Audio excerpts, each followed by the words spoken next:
Good morning, students. Today we will be doing Merchant of Venice from Act 1, Scene 2 from lines 73 to 118.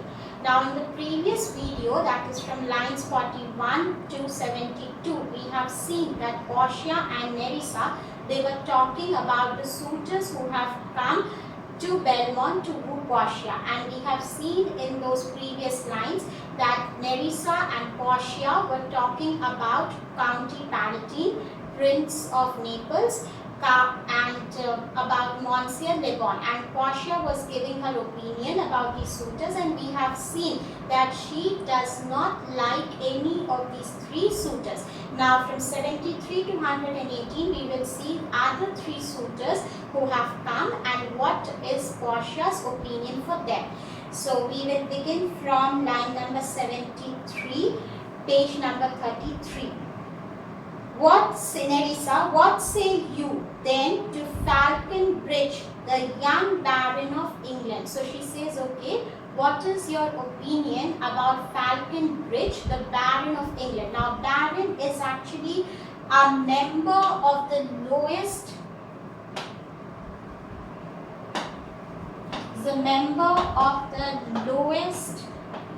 order of the British nobility.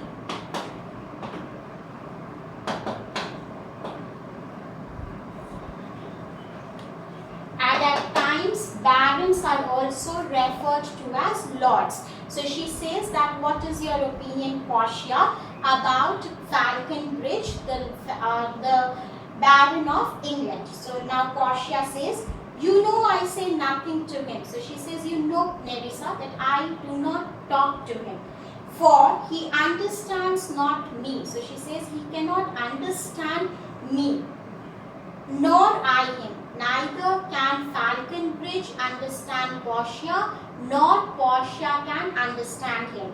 He had neither Latin, French, nor Italian. So Portia says he does not know French, he does not know Latin, he does not know Italian. Now these three languages Portia is well versed on. So she says that these three languages Falconbridge doesn't speak, he doesn't know. And you will come into the court and swear that I have a poor penny worth. Poor penny worth means very little knowledge in the English. So she says that, and Nerissa, you can come and swear, you can come and tell among all the people, you can come and tell in front of all the people that I do not know English. I have very little knowledge in English. He is a proper man's picture. Proper man's picture, he is an ideal man, but alas, who can converse with the dumb show? So she says, but I cannot talk to this man. When Falconbridge and I are in a room, it is just like a mime show. It's just like we are talking through sign languages. We cannot converse in words with each other because Falconbridge does not know the languages that Portia knows, and Portia does not know the language that Falconbridge knows. So she says that it becomes very difficult for us to converse, and it is just like a mime show. We are talking to each other through sign language, so we cannot converse with each other.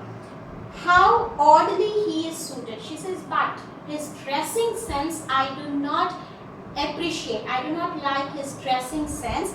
I think he bought his doublet. Doublet is jacket in Italy. So she says from Italy, I think he has bought his jacket. His round hose in France. Now hose means breeches. So she says that I think his breeches he has brought from France. His bonnet. Bonnet is hat. He has purchased his hat from Germany.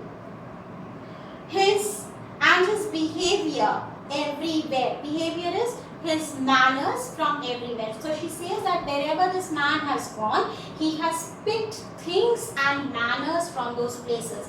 He has gone to France, he has purchased a jacket from there. He has gone to Italy, he has purchased breeches from there, he has gone to Germany, he has purchased hat from there, and the manners that he shows, the manners he executes, it doesn't seem that his manners are only of an Englishman. It shows that he has imbibed or inculcated those manners from the different places that he has visited. Nerissa, what do you think of the Scottish lord, his neighbor? His neighbor is Englishman's neighbor. So she says, okay, now what do you think about the Scottish lord, his neighbor?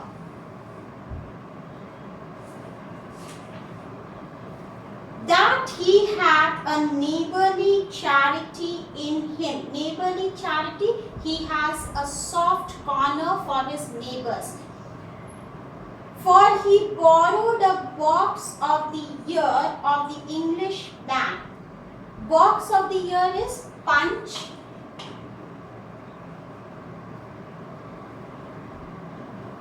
And swore he would pay him back when he was able.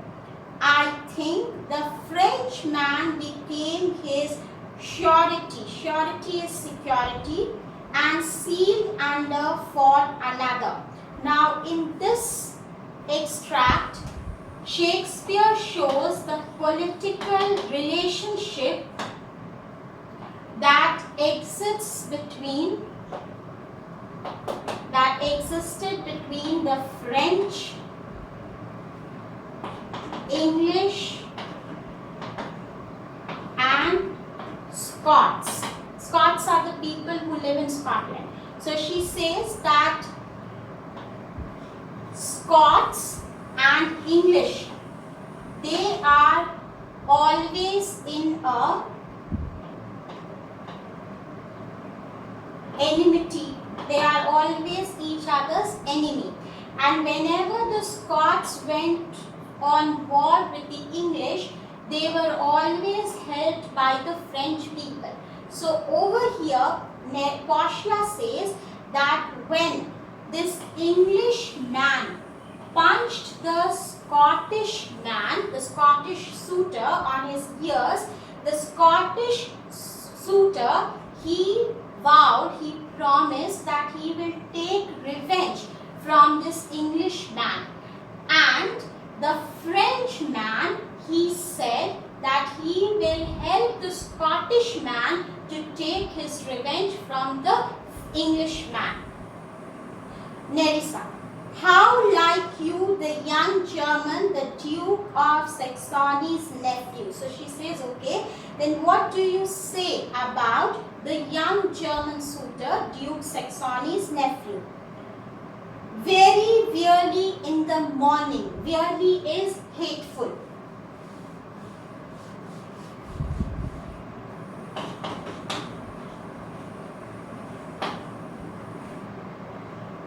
When he is sober, sober is decent,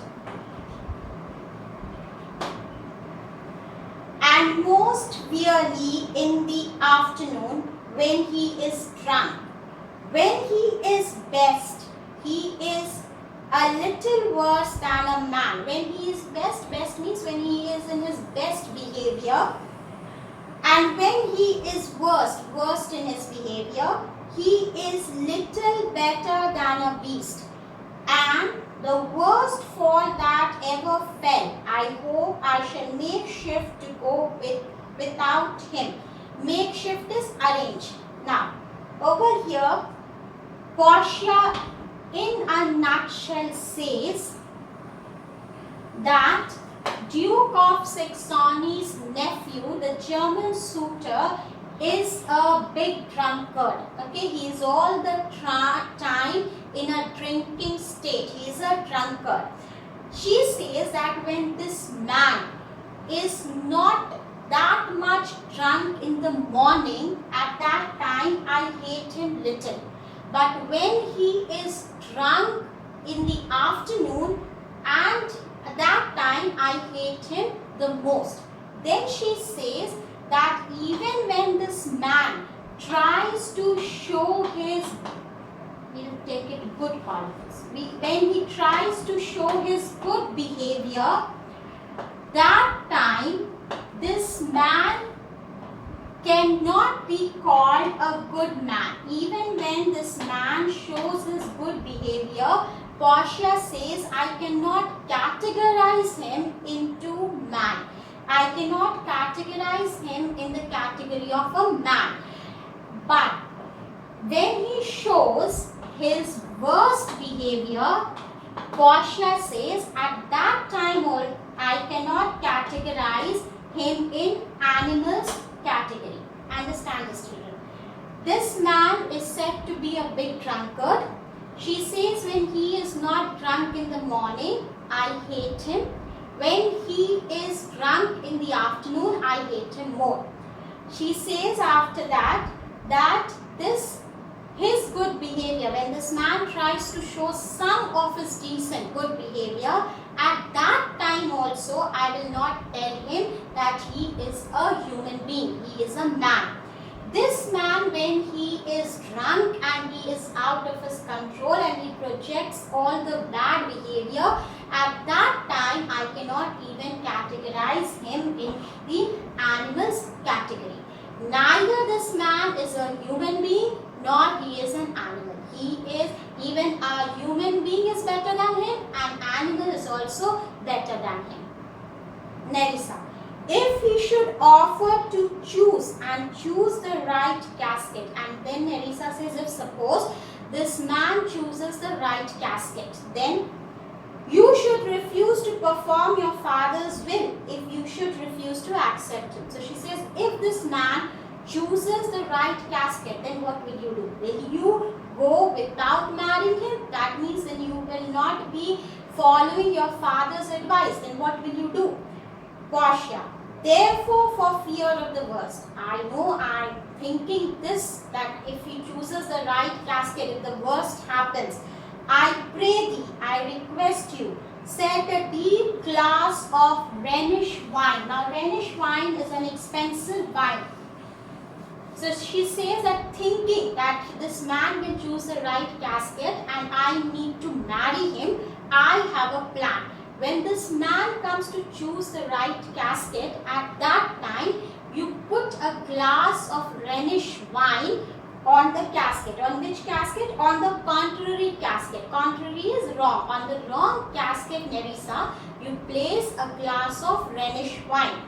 For if the devil is within and that temptation without, she says, looking at the Rhenish wine glass on the wrong casket, because this man is a drunkard, he will be tempted towards the glass. He will be attracted towards that Rhenish glass, and I am sure he will go and choose that wrong casket. I know he will choose it. I know that looking at the Rhenish glass, he will be very much attracted towards it. He will have the eagerness, the urge of drinking the wine, and then he will choose the wrong casket. I will do anything, and to stop myself from marrying that man, I can do anything. Nerissa, Eri is before, I will be married to a sponge. Now she calls him a sponge. Now as sponge can soak water in itself as much as you pour into it, similarly this man can keep drinking. He doesn't get any kind of sickness, or he will not be disturbed by drinking. He can drink as much as he is provided the drink. Nerissa, you need not fear, lady, the having any of these lots. Any of these lots is, these lots refers to the suitors. So she says, Portia, you need not worry about these suitors. They have acquainted. Acquainted means informed.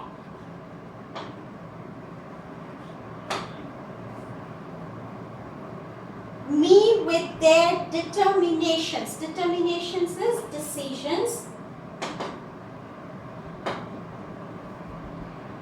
which is indeed to return to their home. So she says, Portia, you do not worry about these suitors. These suitors have already told me about their decision, and their decision is that they are going to leave Belmont. and to trouble you with no more suit, and they are not going to trouble you any longer with a request of marrying you, unless you may be won by some other sort than your father's imposition. Imposition is condition. So she says that until and unless there is any other condition that your father has put before the suitors of marrying you than the lottery of the casket. If there is any other condition other than the lottery of the casket devised by your father, then they will go for that condition.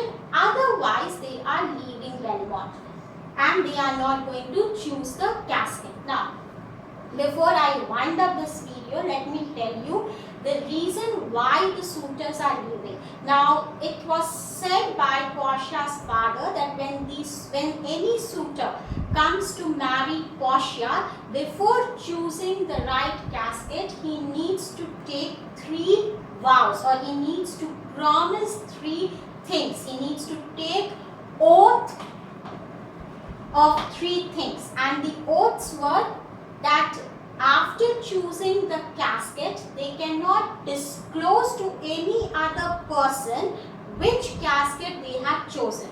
Second was that if they choose the wrong casket, without any kind of argument or talk with Portia, they will leave Belmont immediately. And last was that if they choose the wrong casket, they will not be marrying any other woman in their life. So this third and the last oath, that is, if they chose the wrong casket, they cannot marry any other woman. This oath has stopped these suitors from choosing the casket, and that is why they are leaving Belmont. With this, we come to the end of this video. Thank you.